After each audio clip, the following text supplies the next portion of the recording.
जो बीवी बिन बोले अपने शोहर के पांव दबाती है, यानी शोहर कुछ ना बोले अपने मन से बीवी शोहर की खिदमत करे, जो बीवी पांव दबाती है उस बीवी के नाम अमाल में 70 तोला सोना गरीबों में खैरात करने में जितना सवाब मिलता है उतना सवाब उस बीवी को घर बैठे बैठे मिलेगा जो बिन बोले अपने शोहर के पांव दबाती है।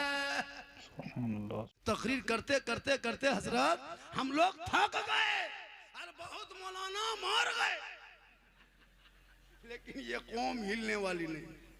ये माँ बहने बैठी, माँ बहने आपको मजार नहीं जाना है, हटिया नहीं जाना है, चौक नहीं जाना है, मजा कब्रिस्तान नहीं जाना है, जनाजा में नहीं जाना है, ईदगाह नहीं जाना है, जुमा पढ़ने लिए मस्जिद नहीं जाना है, आपको ईद बकरीद में नहीं जाना, आपको जुमा में नहीं जाना, मजार नहीं जाना, बाजार हटिया नहीं जाना, मजार का कब्रिस्तान नहीं जाना, जनाजे में नहीं जाना। अब कहेगा मौलाना कब्रिस्तान नहीं जाएं, मस्जिद नहीं जाएं, ईदगाह नहीं जाएं, जनाजे में नहीं जाएं, सवाब कैसे मिलेगा? सवाब कैसे मिलेगा? आप हैरत कर, आजकल औरतें मजार कह दीजिए, अरे बाप, जो औरत 3 महीना से बीमार है, मलेरिया टाइफाइड है, बुखार उतरता नहीं, कुछ मत कहना, जाके कान के पास कहना सुनो स्कॉर्पियो रिजर्व किए हैं, कल मजार शरीफ जा रहे हैं, तुम जाएगी, खट से उठ के बढ़ जाएगी। बोल बुखार खत्म हो गया तो औरत खत्म हो गया, बुखार सही है, बुखार कहाँ खत्म हो, तुरंत बढ़ जाएगी गाड़ी। नमाज पढ़ने के चाची नमाज काहे पढ़ते हैं? मौलाना साहब कमर ठीक नहीं है, दर्द है बड़ी करता है। चाची नमाज काहे पढ़ते हैं? माथा नहीं छोड़ता है हजरत। और जब किसी पीर साहब को देख लेंगे तो पुराना पुराना बोतल धो धो के पानी 3-3 बोतल हजरत फूंक दीजिए। अभी मेरे पास गए थे बंगाल की सिल्लीगुड़ी तरफ, सोचा झारखंडी बाबा है, बाबा सुन करके बोतल का एकदम पहाड़ लगा दिया। बोला बाबा एक बोतल मुझको पढ़ के फूंक दीजिएगा। हम बोले 2020 में हम बोतल में पढ़ना छोड़ दिए हैं, अब हम बोतल में नहीं पढ़ते हैं, पूरा चापाकले पढ़ देते हैं। एक बोतल में क्या होगा, पूरा खानदान पे नमाजी गोदाम है। तुम तो नमाज पढ़ते नहीं, सजदा तो करते नहीं, कुरान तो पढ़ते नहीं, सच तो बोलते नहीं, माँ बाप से मोहब्बत करते नहीं, अजान तो सुनते हो, मस्जिद जाना छोड़ दिया, जलसे में बैठते हो, अमल करना छोड़ दिया, घर में कुरान रखते हो, तिलावत करना छोड़ दिया, अपने माँ बाप के पास रहते हो, खिदमत करना छोड़ दिया, समाज में बैठते हो, इंसाफ बोलना छोड़ दिया। क्या बात है जरा, सुभान अल्लाह सुभान अल्लाह, हक बात है, बहुत ही। अगर इमाम साहब कहीं 2 मौलाना मोड़ पे बैठ के गप करने लगे और उसी टाइम में अगर असर की अजान हो गई, इमाम साहब कौन साहब अजान हो रहा है, अजान उसको सुना रहा, अजान हो रही है, लगता है कि ये एकदम कहाँ से बाहर से विदेशी आया है। अपने नमाज नहीं पढ़े। कितने आपके मालूम नमाजी? जलसा इतना बड़ा हो गया, कितने नमाजी होंगे? बड़ी मुश्किल से 15-10, वो भी बढ़िया मौसम रहा तब। अगर बादल छा गया तो 7, बूंदा बांदी पानी पड़ गया तो 5, गरज दिया 3, मलक दिया तो 1, खाली इमाम जी इनके तरह खड़ा है। अरे मौलाना इस्लाम खतरे में, बात बोलेगा, अजीब तमाशा। क्या हम लोग को तो खाली इमाम को अगर जनाजा पढ़ाना नहीं होता ना, निकाह पढ़ाना, तो हम लोग को कोई पूछता नहीं। ये तो जान के धक में जैसे नहीं कहता है, वैसे इमाम से मोहब्बत करता है। वरना मुसलमानों इमाम कसम खुदा के आप के बच्चे जो मदरसे में जो आज के बच्चे जो सुभान अल्लाह माशाल्लाह जो पढ़ रहे हैं, जलसा जुलूस का जो माहौल देख रहे हो, ये जो नारा का माहौल देखते हो, ये जो नाते नबी का माहौल देखते हो, जो झंडे का माहौल देखते हो, ये किसी नेता मंत्री का दिया हुआ नहीं है। इसी औलमा ने चंद पैसों में 10, 20, 100, 50 लेकर के आपके बच्चों को पढ़ा करके आज इस लायक बना दिया है कि जब तेरा बेटा नबी के नाम पे गली को सजाता है, झंडों को लगाता है, हाथ में फुलझड़ी पूरे इलाके को सजाता है और जश्न ईद मिलादुन नबी मनाता है, सब लोग नबी के जन्मदिन के मौके पे सुबह सुबह सड़कों पे निकलता है, इमाम आगे रहते हैं, आवाम पीछे रहती है, सब नारा लगाता है, सब मिलके कहता है कौन देता है देने को, क्या कहें, वाह वाह, सच्चा हमारा नबी, अल्लाह अकबर, या रसूल अल्लाह, जिंदाबाद जिंदाबाद जिंदाबाद जिंदाबाद, अल्लाह अकबर, या रसूल अल्लाह, वाह वाह, क्या कहने हजरत, सुभान अल्लाह। जोर से कभी जैसे जोर से बोलते हैं ना, बोलते बोलते जोर से बोल जाते हैं ना, होता है ना, तो उस टाइम में 2-4 गुना फट से उड़ जाइए, फट से आ जाइएगा तकरीर खड़े में, ऐसे होता है ना। जैसे शायर लोग नहीं पढ़ता, उड़ो उड़ो, अभी तो बहुत अच्छा पढ़ा जी जी जी। देखिएगा, अरे बाप, अभी मेरे साथ एगो रांची मुलाकात हुई थी, किधर से आया था एकदम मशीन ले करके टिंग टंग टूंग कर रहा है, और एकदम DD3 फिट कर लिया है, और एकदम ऐसे पढ़ेगा लगता है मिर्गी बीमारी उठ गई है स्टेज पे। कोई ना ये पढ़ने दे रहा पैसा। अभी पढ़ने का ढंग है, पढ़ो कायदे से। कभी बैठ के पढ़ेगा, फिर मैं खोल के पढ़ेगा, फिर खड़ा होकर पढ़ेगा। बोल ये कलम पढ़े थे किशनगंज में, पूरा मजमा में आग लगा दिए थे, हम बोले यहाँ बम पटक। भैया ये क्या तरीका है? पूरा जी जी सही है। उस तरह पढ़िए ना। अब पूरा मजमा कोई बीमारी है, किसी का पाँव दर्द कर रहा है, कोई डॉक्टर है, कोई प्रोफेसर है, कोई पढ़े लिखे, कोई बड़ा, अब उसको भी उठना पड़ रहा है। अजीब, जब भी ना ऐसे नहीं किया जाए क्या हुजूर? सही बात है कि नहीं? जो आपको मिलना था, जो देना है, जो देगा देगा। और अगर पूरा मजमा अच्छा सुन लिया, पूरा बढ़िया सुना, नारा नहीं लगाया, इनाम नहीं मिला, साला मजमा खत्म था, मजमा दम नहीं था। और अगर 3-4-5-6 को मताल अगर दे दिया 2-4 हजार इनाम, क्या दीवाना था, उसको नहीं पूछा पियंकड़ था, क्या दीवाना था। भैया जहन बदलो। सबसे बड़े नकीब खतीब जब भी जलसा करो, अपने मोहल्ले के इमाम को 1 बजे 1:30 बजे मैं 5 मिनट 2 मिनट के लिए देना, ज़्यादा नहीं 2 मिनट। वो इमाम नात पढ़े या ना पढ़े, तकरीर करे या ना करे, माइक पे खड़े होके 2 शेर पढ़ दे। असल में माइक पे खड़ा होना एक बहाना है, उसी बहाने से देना है। वाह सुभान अल्लाह, बहुत खूब। वाह, शायर को आप देंगे 10,000 15,000 इनाम, वो लेके चले जाएंगे। एक मुखर्री को देंगे इनाम, वो लेके चले हम जाएंगे। लेकिन एक इमाम को जब दे दोगे जलसे में ना 2-4 हजार रुपये इनाम, वो जब सुबह घर जाएंगे ना, तो वो AC रूम में जाकर नहीं रहेंगे, बल्कि बेटी के लिए 2-4 दुपट्टा खरीद के जाएंगे। बेटी कहेगी बाबा ये कहाँ मिला था? का बेटा हम वहाँ गए थे, झूनी में एक जलसा था, मैक पे हमको खड़ा किया था, 2-3 हजार रुपया मिला। मैंने सोचा चलो बेटी के लिए बहुत दिन से नया सूट नहीं दे पाए, एक सूट लेके आ गए। वो बेटी भी दुआ करेगी मुसलमान। कभी इमाम की जिंदगी पर देखा करो, वो आपके बाप अपने बाल बच्चे को छोड़ के कसम खुदा की मस्जिद में तन्हा, सब लोग अपने अपने घरों में रहते, इमाम आपके कमरे में, आपके घर में नहीं, आपके मस्जिद के रूम में तन्हा रहता है। गरज मलक है, पानी है, बरसात है, लेकिन इमाम तने तन्हा है। क्या वो इसलिए कि ताकि आपके बच्चे कुरान पढ़े, आपके गांव में आबादी हो, नमाज पढ़े, बेहतर हो, दीनी माहौल पैदा हो। खुदा के वास्ते इमाम की तनख्वाह इस महंगाई में अगर एक दिन की हाजिरी कम से कम 350 से 400 होनी चाहिए। एक मामूली लेबर की हाजिरी 350-400 है, एक राजमिस्त्री की हाजिरी 600 है, तो एक इमाम की हाजिरी कम से कम 350-400 देना चाहिए।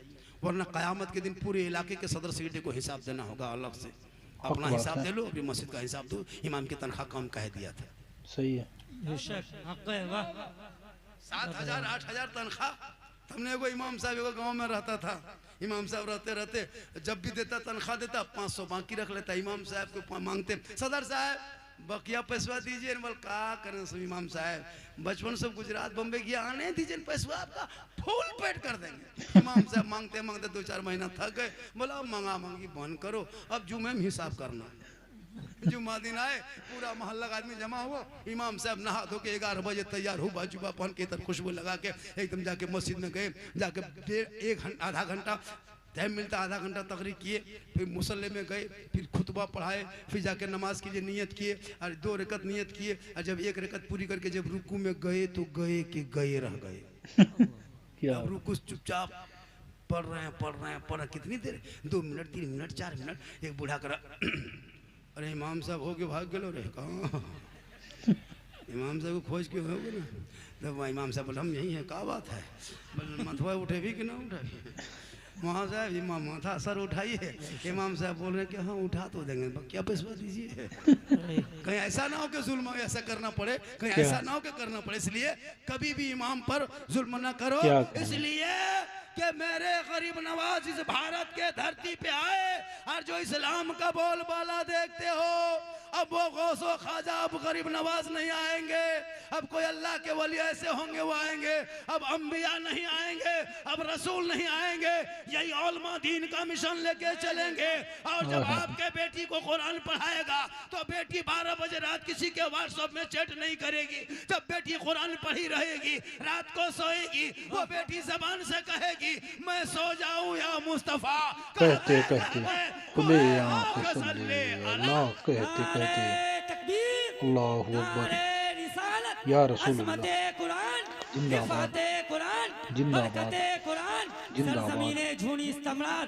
मेरी माँ बहने, तुझे मजार नहीं जाना है।